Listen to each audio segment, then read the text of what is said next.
My dear friends and followers, গতকাল বহুল কাঙ্ক্ষিত এটিউ পরীক্ষা অনুষ্ঠিত হয়েছে।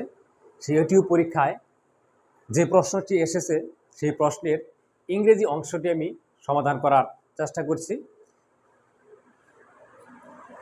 প্রথমে আমরা দেখে নিই, একটি ভয়েস চেঞ্জ এসেছে, যার বাক্যটি হচ্ছে visitors found him playing football. আমরা জানি ভয়েস চেঞ্জ মানে হচ্ছে কোনো বাক্যের সাবজেক্ট, ভার্ব, অবজেক্ট এবং অন্যান্য অংশকে প্রথমে চিহ্নিত করতে পারা। এই বাক্যটির ভয়েস চেঞ্জ করতে গেলে আমাদের প্রথমে আমরা আইডেন্টিফাই করলাম সাবজেক্ট মানে হচ্ছে ভিজিটর্স, ফাউন্ড হচ্ছে ভার্ব এবং হিম হচ্ছে অবজেক্ট, এবং প্লেয়িং ফুটবল এটা হচ্ছে প্রেজেন্ট পার্টিসিপল ফ্রেজ, যা অবজেক্টকে মডিফাই করে। তাহলে এই বাক্যটিকে যদি আমরা ভয়েস চেঞ্জ করি, মানে প্যাসিভ ভয়েস করি, তাহলে প্রথমে আমাদের জানতে হবে প্যাসিভ ভয়েস করতে গেলে প্রথমে অবজেক্টকে সাবজেক্ট করতে হয়।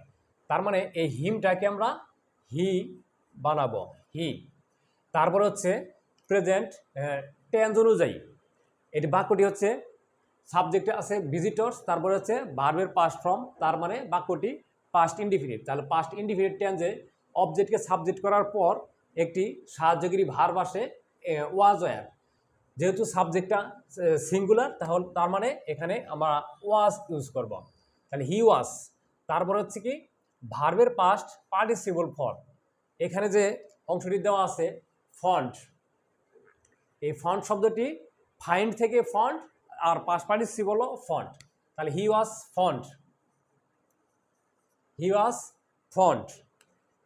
তারপরে যে অংশটি আছে present participle phrase playing football, এই অংশটা আমরা বসাবো প্লেয়িং ফুটবল। এবং আরেকটা অপশন বাকি আছে, সেটা হচ্ছে আমরা জানি প্যাসিভ ভয়েসে বাক্যের শেষে বাই যোগে সাবজেক্টটা অবজেক্ট হবে, তার মানে বাই ভিজিটর্স। এই হচ্ছে এই বাক্যটির সঠিক অ্যান্সার। এখানে উত্তর করতে গেলে আমরা এখানে 4টে অপশন থাকে, সেই অপশনগুলো আমি সময়ের স্বল্পতার কারণে বা সময়টা কম যেন লাগে সেই জন্য আমি অপশনগুলো লিখি নেই। তারপরে হচ্ছে আরেকটি প্রশ্ন আসছে যে my brother is an elderly person.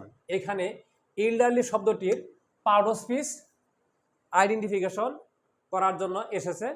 এখানে এল্ডারলি কোন পার্ট অফ স্পিচ, এখানে আমরা দেখব যে প্রথমে হচ্ছে আমরা শেষ থেকে যদি একটু অ্যানালাইসিস করি, পারসন শব্দটি হচ্ছে নাউন, তাহলে আমরা জানি যে নাউনের আগে অ্যাডজেক্টিভ বসে। আবার আরেকটি টেকনিক আমরা অবলম্বন করতে পারি যে আর্টিকেলের পরে যদি 2টি শব্দ থাকে, তাহলে শেষেরটি হচ্ছে নাউন, তার পূর্বেরটি হচ্ছে অ্যাডজেক্টিভ। এখানে আমাদের কনফিউশন থাকতে পারে যে আমরা এমনি নর্মালি যে অ্যাডভার্বগুলো পড়ি বা শিখি, সেগুলোর শেষে অধিকাংশ অ্যাডভার্বের শেষেই সেটা অ্যালয় দিয়ে যুক্ত থাকে। কিন্তু এখানে আমরা ওই অ্যালয় আছে কি না বা আছে বা নেই সেটা দ্বারা আমরা পার্ট অফ স্পিচ আইডেন্টিফিকেশন করব না। আসলে কারেক্টলি আইডেন্টিফিকেশন করার নিয়মটা হচ্ছে যে মডিফিকেশন দ্বারা। যদি নাউনকে কোনো শব্দ মডিফাই করে, তাহলে সেটা নিঃসন্দেহে অ্যাডজেক্টিভ। এখন সেই শব্দের শেষে অ্যালয় আছে কি নেই, বা সেটা নাউন অর্থে আছে কি নেই, বা যে অর্থেই থাকুক, যে রূপেই থাকুক, সেটাকে আমরা অবশ্যই অ্যাডজেক্টিভ হিসেবে আখ্যায়িত করব। তার মানে এল্ডারলি এখানে হচ্ছে অ্যাডজেক্টিভ নিঃসন্দেহে। তারপর একটি নেরেশন চেঞ্জ এসেছে যে Sheela said to him, are you satisfied with your new car. এটা হচ্ছে আমরা জানি যে 5 প্রকারের সেন্টেন্স আছে, তার মধ্যে একটি হচ্ছে assertive, interrogative, optative, exclamatory, imperative. এই 5 প্রকারের মধ্যে এই বাক্যটি হচ্ছে সিম্পল ইন্টারোগেটিভের বাক্য। আমরা আবার কোশ্চেনটা আবার জানি যে 3 প্রকার, একটা হচ্ছে সিম্পল ইন্টারোগেটিভ, আরেকটা হচ্ছে ডব্লিউস ইন্টারোগেটিভ, আরেকটা হচ্ছে ট্যাগ ইন্টারোগেটিভ। এটা হচ্ছে সিম্পল ইন্টারোগেটিভের একটি বাক্য। তার মানে আমরা জানি যে এখানে এই বাক্যটাকে নেরেশন চেঞ্জ করতে গেলে এই যে রিপোর্টিং ভার্বটা আছে সেড টু, এর পরিবর্তে আমাদের লিখতে হবে আস্ক, এবং বাক্যটি আছে পাস্টে, তার মানে এখানেও আমাদের পাস্ট ইউজ করতে হবে।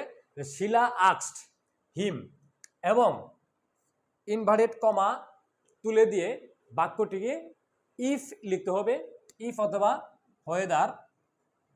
এখানে আমরা ইফ লিখলাম, ইফ, এবং তারপর বাক্যটিকে মনে মনে আমরা এসআরডি বানিয়ে নিব। এখানে যে টেন্সের গঠন মোতাবেক বাক্যটি, ইন্টারগ্রেটিভ সেন্টেন্সের যে গঠনটি আছে, যে আমরা জানি সিম্পল ইন্টারগ্রেটিভ হচ্ছে টেন্স অনুযায়ী সাহায্যকারী ভার্বটা সাবজেক্টের আগে থাকবে আর বাকি সব নিয়ম একইভাবে বসবে। কিন্তু এই বাক্যটাকে আগে আমাদের অ্যাসার্টিভ করে নিতে হবে, যে আরটা সাবজেক্টের পরে চলে যাবে, যে you are satisfied with your new car. এখন এই বাক্যটাকে আমরা অ্যাসার্টিভ সেন্টেন্সের যে নিয়মগুলো আছে ঠিক ওই একইভাবে এটাকে চেঞ্জ করতে হবে। এখন আমরা চেঞ্জ করব পারসন। তাহলে এই ইউটা হচ্ছে second person follow the second man মানে অবজেক্ট। এখানে হিম অনুসারে ইউটা পরিবর্তন হবে। তার মানে শিলা আস্কড হিম ইফ হি। তারপরে হচ্ছে বাক্যটি আছে প্রেজেন্ট ইনডিফিনিটের, তাহলে বাক্যটি হবে পাস্ট ইনডিফিনিট। তাহলে ইফ হি ওয়াজ, তারপর হচ্ছে স্যাটিসফাইড,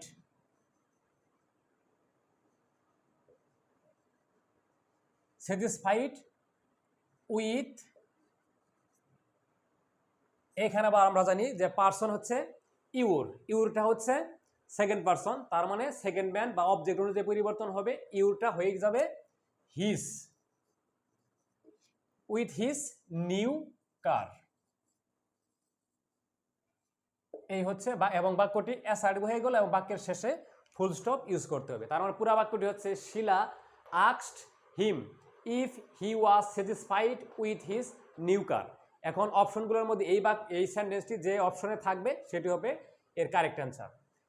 এখানে আরেকটি প্রশ্ন হচ্ছে যে the moon goes round the earth. এই বাক্যটি একটু ক্রিটিক্যাল টাইপের হিসাবে এখানে ইউজ করা হয়েছে। আমরা জানি দ্য মুন গোস শব্দটা হচ্ছে ইন্ট্রানজিটিভ ভার্ব, তার মানে ইন্ট্রানজিটিভ ভার্বের পরে আমরা জানি যে অ্যাডভার্ব বসে, তার মানে এটা এক অর্থে হচ্ছে অ্যাডভার্ব। এবং আরেকটা অপশন এখানে আছে প্রেপোজিশন, যে এখানে এই রাউন্ড শব্দটি প্রেপোজিশন অর্থেও ব্যবহার করা হয়, তার মানে এটা অ্যাডভার্ব এবং প্রেপোজিশন এই দুটি উত্তরই সঠিক। এখন আবার 5 নম্বর কোশ্চেনটি হচ্ছে the mother seized dash boy by the collar. এখানে যার বাক্যটি হচ্ছে